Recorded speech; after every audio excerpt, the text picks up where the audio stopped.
할렐루야. 사랑하는 대강의 가족 여러분, 오늘 하루도 하나님의 말씀과 동행하는 삶이 되길 소망합니다. 오늘 함께 나눌 하나님의 말씀은 다니엘 11장 14절에서 19절 말씀입니다. 그때 여러 사람이 일어나서 남방 왕을 칠 것이요 내 백성 중에서도 포악한 자가 스스로 높아져서 환상을 이루려 할 것이나 그들이 도리어 걸려 넘어지리라. 이에 북왕왕은 와서 토성을 쌓고 견고한 성읍을 정명할 것이요 남방 군대는 그를 당할 수 없으며 또 그가 택한 군대라도 그를 당할 힘이 없을 것이므로 오직 와서 치는 자가 자기 마음대로 행하리니 그를 당할 사람이 없겠고 그는 영화로운 땅에 설 것이요 그의 손에는 멸망이 있으리라. 그가 결심하고 전국에 힘을 다하여 이르렀다가 그와 하친할 것이요 또 여자의 딸을 그에게 주어 그의 나라를 망하게 하려 할 것이나 이루지 못하리니 그에게 무익하리라. 그 후에 그가 그의 얼굴로 바닷가로 돌려 많이 점령할 것이나 한 장군이 나타나 그의 정복을 그치게 하고 그 수치를 그에게로 돌릴 것이므로 그가 도리어 그 얼굴을 돌려 자기 땅 산성들로 향할 것이나 거쳐 넘어지고 다시는 보이지 아니하리라. 아멘. 요즘 우리는 알렉산더가 죽은 후에 헬라 제국이 넷으로 분열된 나라 가운데 남방의 애굽과 북방의 시리아 양국 간에 벌어지는 치열한 전투에 대해서 살펴보고 있습니다.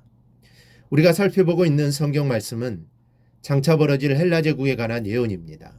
그런데 이 예언은 한치의 오차도 없이 다 성취되었습니다. 우리는 예언의 말씀을 살펴보면서 훗날 그 예언이 성취된 세계 역사를 함께 살피고 있습니다. 오늘 본문의 예언은 클레오파트라에 관한 말씀입니다. 이 클레오파트라는 로마의 줄리어스 시저와 안토니우스와 관련이 있던 애굽의 최후의 여왕 클레오파트라와는 동명이인입니다. 즉 같은 사람이 아닙니다.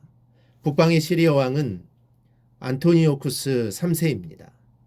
그리고 남방의 애굽 왕은 프톨레미 4세가 알 수 없는 병으로 죽게 되자 프톨레미 5세가 7세의 어린 나이로 왕위에 오르게 됩니다.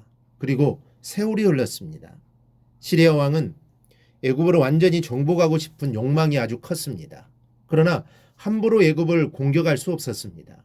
그 이유는 로마가 시리아가 남하하는 것을 경계하며 압력을 가하고 있었기 때문입니다.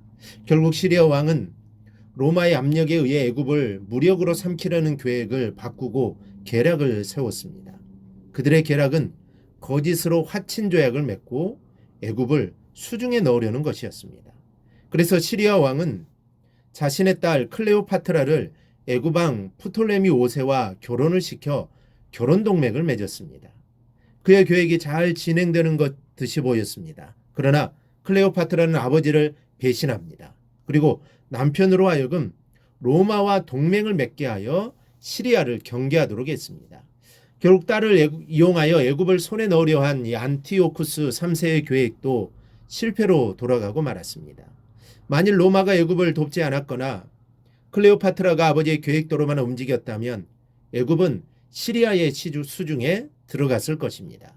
그리고 그렇게 되었다면 세계의 판도는 지금과는 확연하게 달라졌을 것입니다. 17절에 또 여자의 딸을 그에게 주어 그의 나라를 망하게 하려 할 것이나 이루지 못하리니 그에게 무익하리라. 이 예언이 바로 그 이야기입니다. 딸을 주어 애굽을 정복하려는 계획을 세웠으나 클레오파트라가 아버지를 배반함으로 계략을 이루지 못할 것이라는 예언입니다. 이 예언은 실제로 다 이루어졌습니다. 그의 계획은 인간적으로 보면 최상의 것이라고 할 만한 것이었으나 결과적으로는 실패하고 말았습니다. 그것은 역사의 주인이신 하나님의 섭리하심 때문이었습니다. 하나님께서는 시리아가 애굽을 정복하는 것을 원치 않으셨습니다. 하나님의 계획은 로마가 세계를 제패하는 것이었습니다. 이를 위하여 하나님께서는 시리아가 애굽을 정복하는 것을 허락치 않으신 것입니다. 여기서 우리는 사람이 그 마음에 계획할지라도 그 걸음을 인도하시는 분은 오직 하나님이시라는 성경의 가르침을 제삼 확인할 수 있습니다. 사람은 마음에 계획한다고 해서 모든 일을 자기 뜻대로 이룰 수 있는 것이 아닙니다. 설령 그 계획이 아무리 탁월한 것이라고 해도, 그리고 그 누구도 계획의 성취를 의심하지 않는다 해도 그것은 이루어지지 않을 수 있습니다. 하나님께서 허락하시지 않는 계획은 무용지물이 되고 맙니다.